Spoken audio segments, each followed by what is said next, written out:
This is absolutely not the video that I thought we would be making about this guy at this time.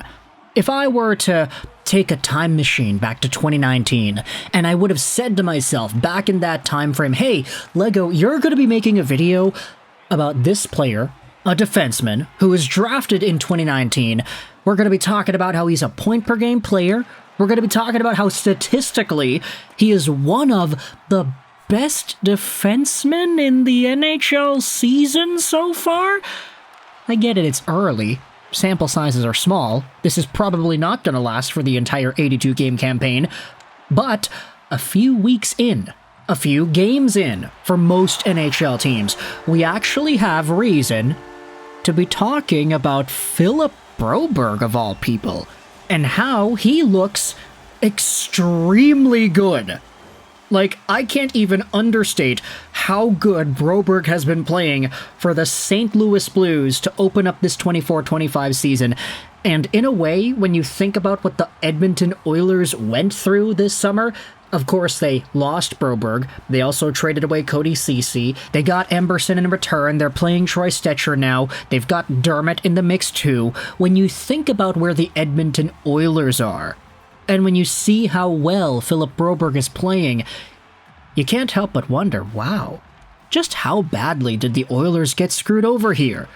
And I know it's not completely fair to say that. Oh yeah, the Oilers did not have as much cap, they could not even match the offer sheet for Broberg if they wanted to, they had no choice but to let him and Holloway go. But at the same time, you could talk about Ken Holland and his inability to sign these guys before the end of the season to get the contracts done sometime in January or whatever, before this entire thing blew over into the offer sheet kerfuffle that it was. But Philip Broberg, just going over his story from last year to this year, is exhibiting some incredible growth, and growth that I honestly don't even know if St. Louis Blues fans really expected. Broberg is 23 years old, 6'3", 198, left-handed defenseman, a guy drafted by the Oilers in the 8th overall spot in 2019. We've done this song and dance before, but back when he was drafted, he had the potential ceiling of maybe like a Victor Hedman with a bit more offensive stride. Hey, don't get mad at me for the Hedman comparison. It was Victor Hedman himself who said, yeah, that guy plays like me. Literally, like, okay, if anybody's glazing Philip Broberg as a prospect, it was Victor Hedman himself. And there was a lot of offensive capability with Broberg. He could really skate with the puck. He had really good mobility. It's like his skate blades were made out of wings. But the problem with Broberg was everything between the ears and behind the eyes was just not fully developed in terms of his on-ice path, what he was able to see out there, his vision of the game, how he read certain defensive situations, and how he would respond to more strategized defensive structures. He had a little bit of difficulty with that. The raw tools were there. He could be a puck-rushing defenseman. He could be an offensive leading guy. He had tools, he had mobility, but he just needed to figure it out mentally. The Oilers had opportunities to give Broberg in regards to developing those skills at the NHL level, and he ended up getting a cup of coffee with the Oilers this previous season, 12 games, 2 points in the regular season, but he also had 10 games in the playoffs, including 3 points there. Of course, the most important games he had played in the playoffs were in the Stanley Cup Final, and everybody will note that he was a late addition to the roster towards the end of the third round, and really showcased his value at the end of the Dallas series and then at the middle point of the Florida Panthers series. He scored some goals, he did some things, it was really great. He stepped up in a really big way, and a lot of Oilers fans were saying, hey, this guy might actually be able to provide some significant depth. Maybe he can provide a stable role in the top 4 next season. Who really knows? Not Cody Ceci out there, give him more of a reduced role, and give Broberg that pairing. There are lots of options when you have a player this good, right? And then he got offer sheeted. And then he signed. And now he's making $4.5 million a year till the end of 2025-2026. And so far with St. Louis, Philip Broberg has 5 points in 5 games, 1 goal and 4 assists.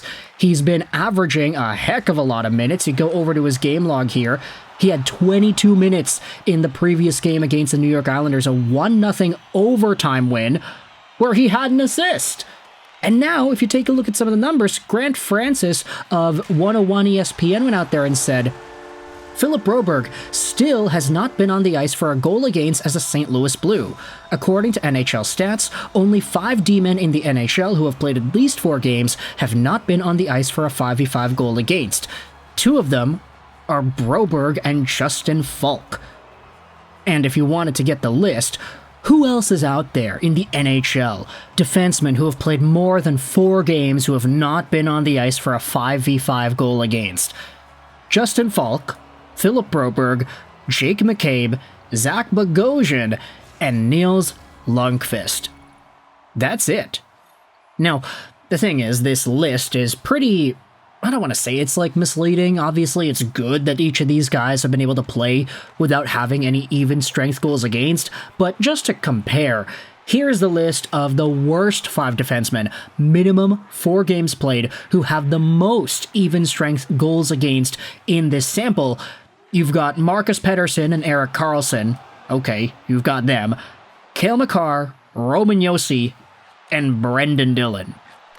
So, obviously, you know, you got some really top-tier names on this list. Makar, Josi, Karlsson.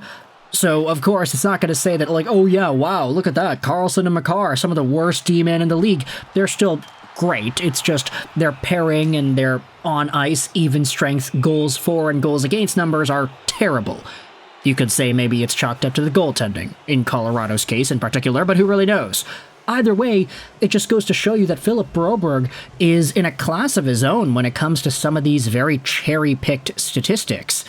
And when you go over to some Philip Broberg fans, or not Broberg fans in particular, St. Louis Blues fans, this is what they have to say. Let's go over to a few subreddit posts on our St. Louis Blues. Hugh Whittle went out there and said this: Philip Broberg is earning his salary. At least for now, that $4.5 million deal, it's not an overpayment at all. I didn't think I'd be saying that. What a move by Doug. It was never about the cap hit. We had the space. He's easily playing to it currently, but we gave him the cap to ensure Edmonton couldn't match it. It's only a 2-year deal, so there's no risk. I would give a 2nd-round pick for him any day.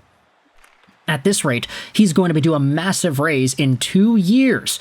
Imagine saying that about Broberg back when he had signed the offer sheet that his $4.5 million AAV would be seen as a steal. Really? Who would have believed that if you had said that to them back then?